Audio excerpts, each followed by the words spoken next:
Good afternoon, friends. Happy Sunday to all of you. So, friends, I have awesome news to share. The White House and Democrats are making a new effort to pass an expansion of benefits for the American people. This may mean up to $300 extra every month from monthly benefit checks. Republicans, however, would like to set new requirements that have to be met in order for Americans to qualify for this relief. So friends, please make sure you watch until the end of this video for all the details. And to say thank you for watching every day, I'm giving away 4 $75 Walmart gift cards every week. Please make sure that you click and like several of my videos and then comment below the keyword of each video that you watch. The more videos that you comment on, the greater your chances of winning these giveaways. Whether you're caring for children or an aging parent, all labor has dignity. When work has dignity, hard work pays off for everyone, no matter who you are, where you live, what kind of work you do. Yet we know for so many Americans, their work simply doesn't pay off like it should.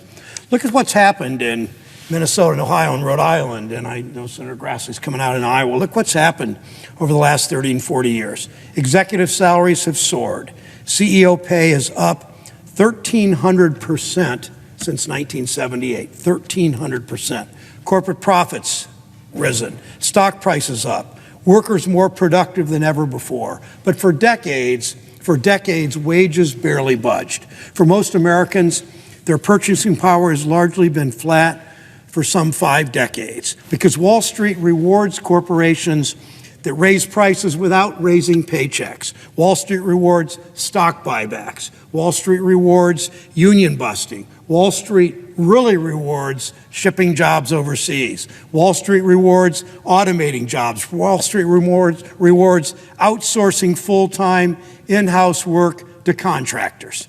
Wall Street analysts actually downgrade stock prices when American companies invest in American workers in American production. Today, friends, Treasury Secretary Janet Yellen said that there is a risk that the U.S. gas prices could rise again later this year, as fears grow over the possibility that Americans' wallets could be strained by a spike in prices similar to the one seen this past summer. During an interview with CNN News, when asked if Americans should be worried about gas prices rising again, Janet Yellen said, "Well, it's a risk, and it's a risk that we're working on the price cap to try to address." Yellen also added, "It is possible that there could be a spike in oil prices. Our price cap proposal is designed to both lower revenues that they use to support their economy, while also maintaining oil supplies that will help hold down global oil prices. This is something we're trying to put in place to avoid a future spike in oil prices."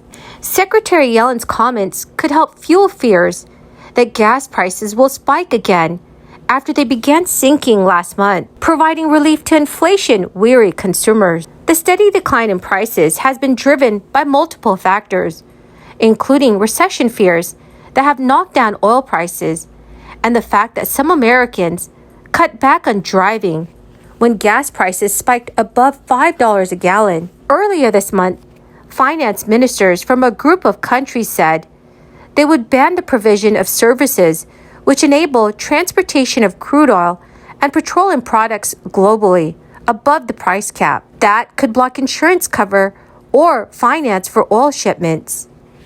Yellen also underscored her trust in the Federal Reserve to determine how best to avoid an economic recession. But she also acknowledged a potential recession is a risk when the Fed is tightening monetary policy to redress inflation. Yellen also stated that despite higher food and energy prices, we've got a good, strong labor market, and it is possible to maintain that. So friends, what are your thoughts on this?